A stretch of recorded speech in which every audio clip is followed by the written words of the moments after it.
சுவாமி, நம் இரு குழந்தைகளையும் பார்த்தீர்களா? எவ்வளவு ஒற்றுமையுடன் விளையாடி கொண்டிருக்கிறார்கள். ஆம் தேவி, இந்த ஒற்றுமை இவர்களிடம் எப்பொழுதும் இருக்க வேண்டும். நிச்சயம் இருக்கும் தேவி. காட்சி 2.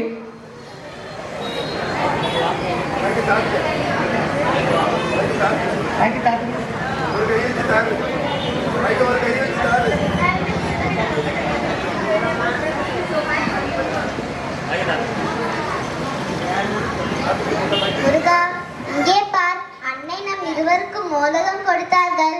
வா, பகிர்ந்து சாப்பிடலாம். சரி அண்ணா.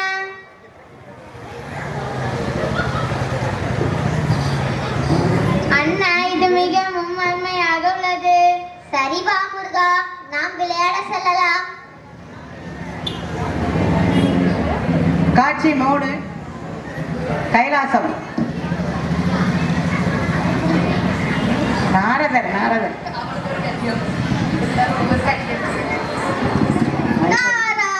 நாராயண. வாருங்கள் நாரதரை, வாரும்.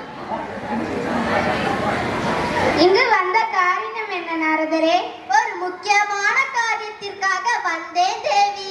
முக்கியமான காரியமா? இல்லை, நாரதர் கழகத்தை ஏற்படுத்த வந்தீர்களா? இந்த நாரதரின் கழகம் எப்போதும் நன்மையில் முடியும் தேவி. நாரதரை எதற்காக வந்தீர் என்று சொல்லிவிடும். சுவாமி, இந்த பழத்தை தருவதற்காகவே வந்தேன். சரி, கொடுங்கள் தேவி. இந்த பழத்தை குழந்தைகளுக்கு பகிர்ந்து கொடு.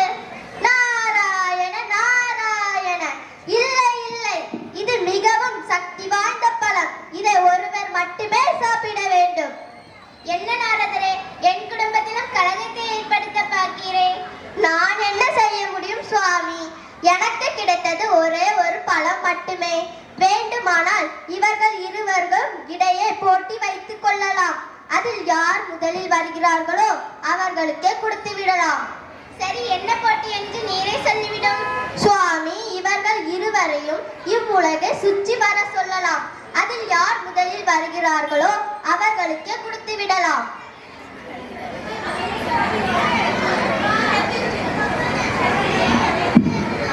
இவ்வளவுதானா? மிகவும் எளிது. நான் இப்பொழுதே என்னுடைய மயிலில் சென்று உலகத்தை சுத்தி வருகிறேன். பாவம் அண்ணா, நீங்கள் உங்கள் மூசிகத்தில் ஏறி உலகத்தை சுற்ற பல நாட்கள் ஆகலாம். பாருங்கள் அண்ணா, தாங்களையும் கூட்டி செல்கிறேன். இல்லை முருகா, நீ செல் தம்பி. சரி அண்ணா, நான் வேகமாக சென்று உலகத்தை சுத்தி வருகிறேன்.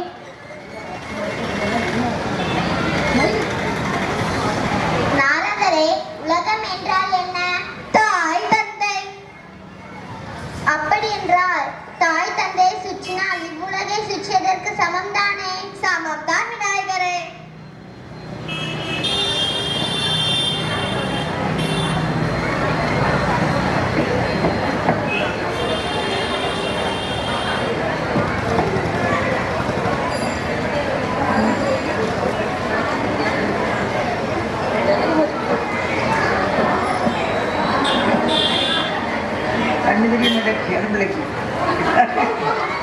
என் உலகமாகிய தாய் தந்தை நான் இப்பொழுது சுற்றிவிட்டேன்.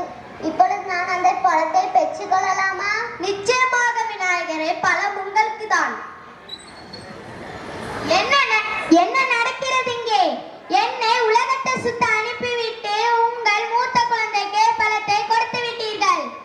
அப்படி இல்லை முருகா, செல்ல குழந்தை, குட்டி குழந்தை, அழகன் என்றெல்லாம் என்னை கொஞ்சம் விட்டு பழத்தை மட்டும் உங்கள் மூத்த குழந்தைக்கே கொடுத்து விட்டீர்கள். தலைப்பிள்ளைதான் செல்ல பிள்ளை, இளைய பிள்ளை எடுப்பார் கைப்பிள்ளை என்று காட்டிவிட்டீர்கள். அனைத்து தாய்மார்களும் இப்படிதான். என்னதான் உங்களுக்கு இளைய பிள்ளை நல்லது செய்தாலும் முதலிடத்தை மூத்த குழந்தைகளுக்கு தான் கொடுப்பீர்கள். தம்பி, கோவப்படாத. இந்த பழத்தை நீயே சாப்பிடு.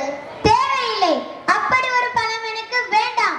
எனக்கு மரியாதை இல்லாத கைலாயத்தில் நான் இனியும் இருக்க மாட்டேன். நான் செல்கிறேன். குழந்தாய், நில். எங்கு செல்வாய்? எங்காவது செல்வேன். எனக்கு எங்க ஒரு இடம். என் நாடு, என்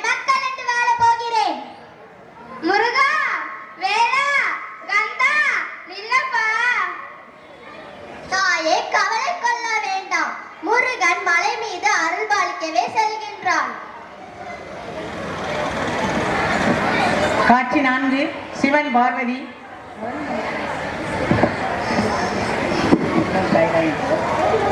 இப்ப கைலாயம் தான் இப்போ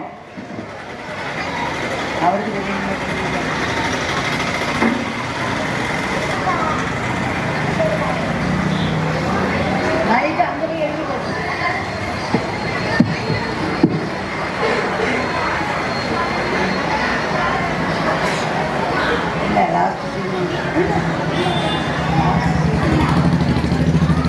தேவி, முருகன் மக்களுக்கு அருள் பாலிக்கவே நான் செய்த திருவிளையாடல்களில் ஒன்றுதான் இது.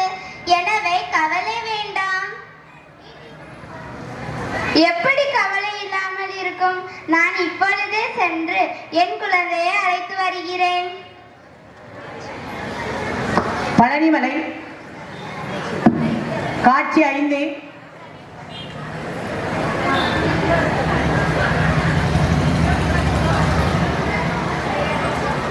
முருகா, என்ன கோலம் இது? தாயே, என்னை சமாதானம் செய்ய முயற்சிக்க வேண்டாம். கோபம் கொள்ளாதே மகனே. உன்னை இந்த மலை மீது நிற்க வைத்து மக்களுக்கு அருள் பாலிக்கவே உன் தந்தை செய்த திருவிளையாடல் தான் இது. அப்படியா? என்னை மன்னித்து விடுங்கள் தாயே. முருகா, சினம் தணிந்ததா?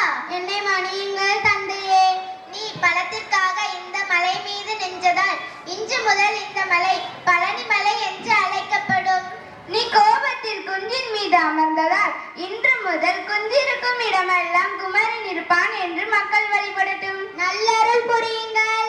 வளமடைவாயாக. இல்ல காலம்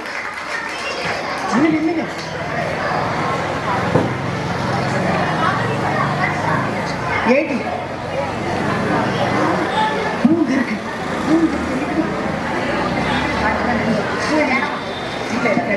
இந்த 2 பேருக்கு போட கொடுக்கல.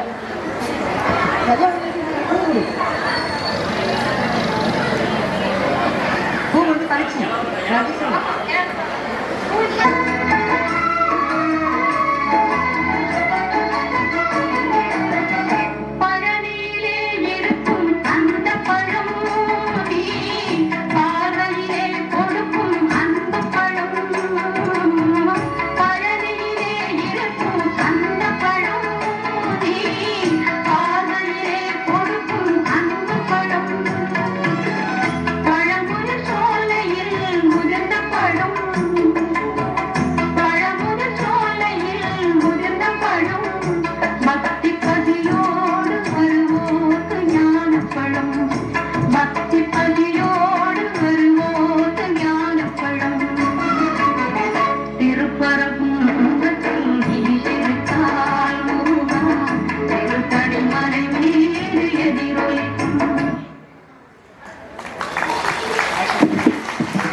जित्ते जिल्लानी पृथ्वी राम दीक्षित आदर शिवान